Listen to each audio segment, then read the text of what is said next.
اعوذ باللہ من الشیطان الرجیم بسم اللہ الرحمن الرحیم۔ عزیز بچوں، السلام علیکم ورحمۃ اللہ وبرکاتہ۔ امید ہے کہ آپ سلامت ہوں گے۔ میری دعا اللہ تعالیٰ آپ کو حفظ و امان میں رکھے۔ ڈاکٹر بچوں یہ class 8th subject Urdu lesson اس پران اتھ نا گوتم بدھ ات پہ پوٹ اس اوتر اقتباس بہ نم تک ریکیپچولیشن میں گوتم بدھ کا نام کیا تھا؟ سدھارتھا۔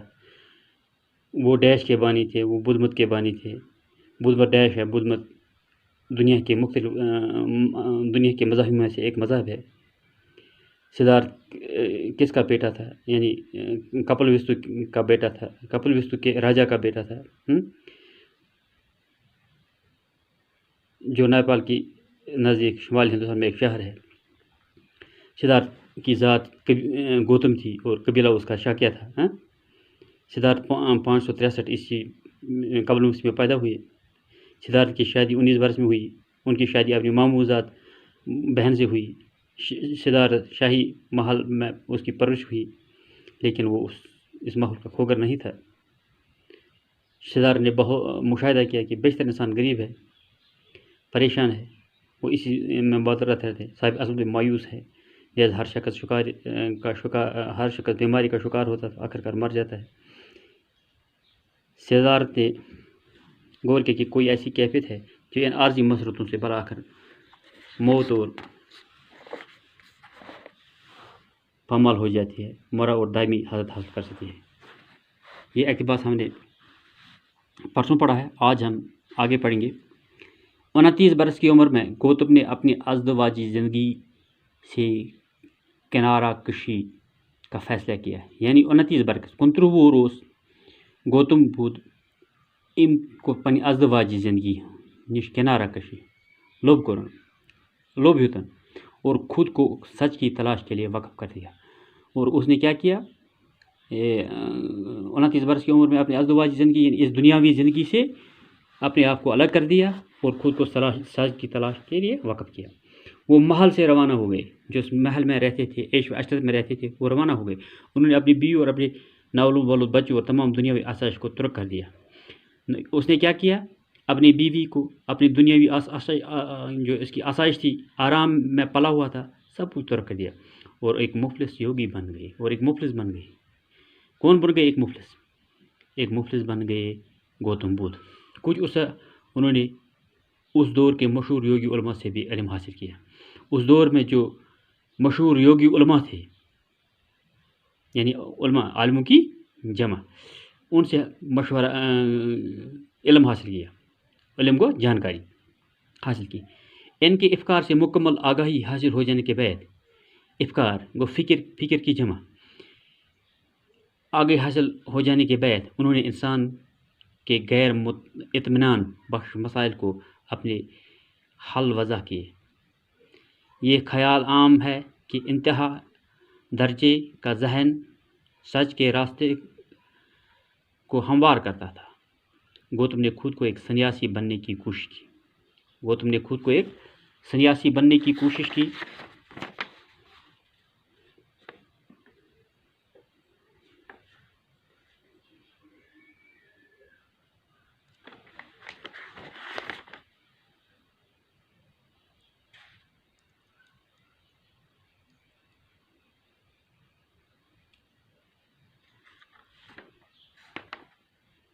سنیاسی یعنی فقیر۔ سنیاسی کس کو کہتے ہیں؟ فقیر کو، جس نے دنیا کو چھوڑ دیا، ایک فقیر بننے کی کوشش کی۔ کوئی سنیاسی کس کو بولتے ہیں؟ جو فقیر ہے، اس نے دنیا کو چھوڑ دیا اور کئی سال وہ فاقہ کشی اور خود اذیتی کے مراحل سے گزر رہے۔ جو عیش و عشرت میں پالا ہوا تھا گوتم بدھ، اس نے اپنا آپ کو فقیر بنایا اور کئی سال وہ پھاکا رہا، بھوکا رہا، خود اذیتی کے مراحل یعنی اپنے آپ کو تکلیف پہنچائی سے گزرتے رہے۔ آخرکار اس سے ادراک ہوا کہ جسم کو اذیت دینے سے ذہن میں ابہام پیدا ہوتا ہے، اس لیے یہ ریاضت انہیں سچ کی قربت نہ دے سکی۔ چنانچہ انہوں نے پھر سے باقاعدہ خوراک شروع لینے کی۔ تو اس نے پھر کیا؟ باقاعدہ خوراک کھانا شروع کیا اور پھاکا کشی کو ترک کر دیا۔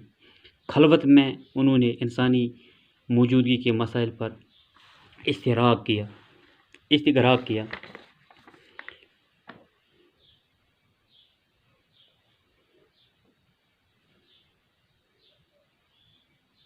اسی کا رکھنے کسی خیال میں ڈوبا، خدا کی یاد میں مہوبا، اس کا کیا گو خلوت میں، تنہائی میں خدا کی یاد۔ آخر ایک شام جب وہ ایک عظیم الجذبہ انجیر کے درخت کے تلے بیٹھے تھے، انہوں نے چستان کے سب سے ٹکڑے باہم یکجا ہوتے ہوئے محسوس ہوئے کہ صدارت نے تمام رات تفکر میں گزاری، یعنی فکر میں گزاری۔ صبح ہوئی تو ان پر منکشف ہوا کہ انہوں نے حل پا لیا، تو انہوں نے ان پر یہ ہوا کہ میں نے حل پا لیا، اور یہ کہ وہ اب بدھ بن گئے۔ کیا بن گئے؟ بدھ، جس کے معنی ہے ایک صاحب بصیرت۔ بدھ کے معنی کیا ہے؟ ایک صاحب بصیرت۔ تب ان کی عمر 35 برس تھی۔ جس وقت ان کی وہ بدھ بن گئے تب ان کی عمر کتنی برس کی تھی؟ 35 برس کی تھی۔ کن کی؟ گوتم بدھ کی۔ زندگی کے باقی 45 برس انہوں نے شمالی ہندوستان میں سفر کرنے میں گزارے۔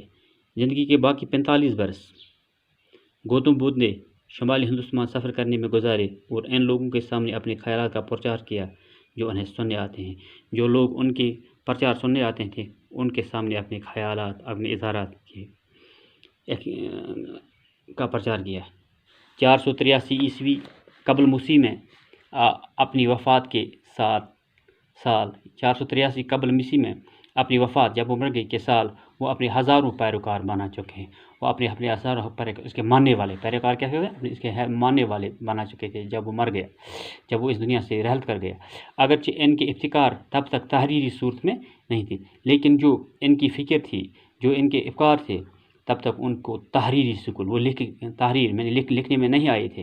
بعد میں ان کے چیلوں نے ان کا ایک ایک حرف یاد رکھا، جو ان کے پیروکار تھے، ان کے چیلے تھے، انہوں نے ایک ایک حرف یاد رکھا۔ یہ باتیں نسل در نسل زبانی طور پر سینہ بہ سینہ منتقل ہوتی تھی، اور ان کی یہ باتیں نسل در نسل، ایک نسل سے دوسری نسل زبانی طور پر سینہ بہ سینہ منتقل ہوتی رہی۔ بدھ کی بنیادی تعلیمات کو بدھوں کے الفاظ میں 4 اعلیٰ سچائیاں یعنی 4 نوبل ٹروتھس کے عنوان سے سمیٹا گیا۔ بدھ کی بنیادی تعلیمات کو بدھوں کے الفاظ میں، جو بدھ مذہب کے ماننے والے تھے، ان کی 4 اعلیٰ سچائی یعنی 4 نوبل ٹروتھس کے عنوان سے سمیٹا گیا۔ اول، انسانی زندگی اپنی جبلی حیثیت میں دکھوں کا مسکن ہے۔ دوم دکھوں کی وجہ خواہشات کا ہونا۔ سوم، خواہشات کو پیدا ہونے سے روکا جا سکتا ہے، اس سے اصطلاحاً نروان کہا جاتا ہے۔ اس کے لغوی معنی ہیں پڑنے یا تنسیق کرنے کے ہیں۔ چہرم، اس کا علاج نہ کڑی تپیسا ہے اور نہ سہل پسندی، بلکہ میانہ روی سے کام لے کر یہ مقصد حاصل کیا جا سکتا ہے۔ تو آج ہم نے یہاں تک پڑھا۔ دوسرا پیراگراف میں اس کو ایک تعلیم اور دے دوں گا۔ آپ بھی پڑھنے کی کوشش کریں، کتاب کھولیں گھر میں۔ 29 برس کی عمر میں گوتم نے اپنی ازدواجی زندگی سے کنارہ کشی کا فیصلہ کیا اور خود کو سچ کی تلاش کے لیے وقف کر دیا۔ وہ محال سے روانہ ہو گئے۔ انہوں نے اپنی بیوی، اپنے نومولود بچے اور تمام دنیاوی آسائش کو ترک کر دیا۔ وہ ایک مفلس یوگی بن گئے۔ کچھ عرصہ انہوں نے اس دور کے مشہور یوگی علماء سے علم حاصل کیا۔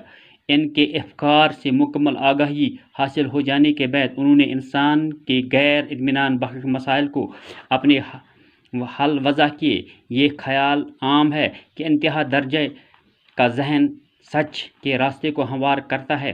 گوتم نے خود کو بھی ایک سنیاسی بننے کی کوشش کی اور کئی سال وہ فاقہ کشی اور خود اذیتی کے مراحل سے گزرتے رہے۔ آخرکار اس سے ادراک ہوا کہ جسم کو اذیت دینے سے ذہن میں ابہام پیدا ہوتا ہے، اس لیے یہ ریاضت انہیں سچ کی قربت نہ دے سکی۔ چنانچہ انہوں نے پھر سے باقاعدہ خوراک لینی شروع کی اور فاقہ کشی کو ترک کر دیا۔ خلوت میں انہوں نے انسانی موجودگی کے مسائل پر استقراء کیا۔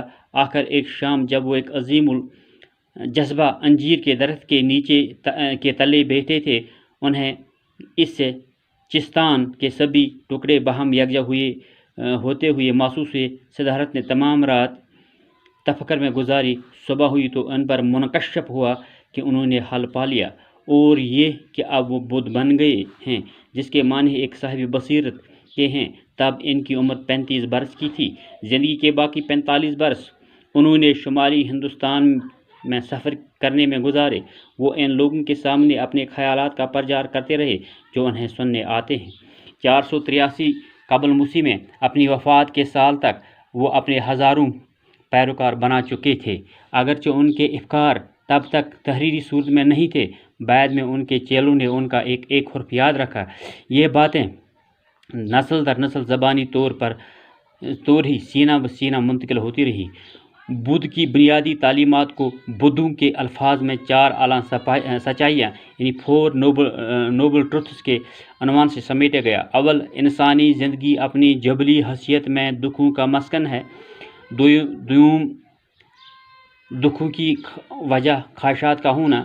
سوم، خواہشات کو پیدا ہونے سے روکا جا سکتا ہے، اس لیے اصطلاحاً نروان کہا جاتا ہے۔ اس کے لغوی معنی پھٹ پڑنے یا تنسیح کرنے کے ہیں۔ چہارم، اس کا علاج نہ کڑی تپسیہ ہے اور نہ سہل پسندی، بلکہ میانہ روی یعنی درمیانی میانہ روی سے کام لے کر یہ مقصد حاصل کیا جا سکتا ہے۔ آج ہم نے اس پر دوسرا لیکچر کیا، دوسرا اقتباس پڑھا، پیج نمبر 84 سے لے کر 85۔ انشاءاللہ کل آگے پڑھیں گے۔ امید ہے کہ آپ گھر میں بھی کتاب کھولیں گے اور اس کتاب کو پڑھیں گے۔ اللہ آپ کو اپنی حفظ میں رکھیں۔ وما علینا الا البلاغ المبین۔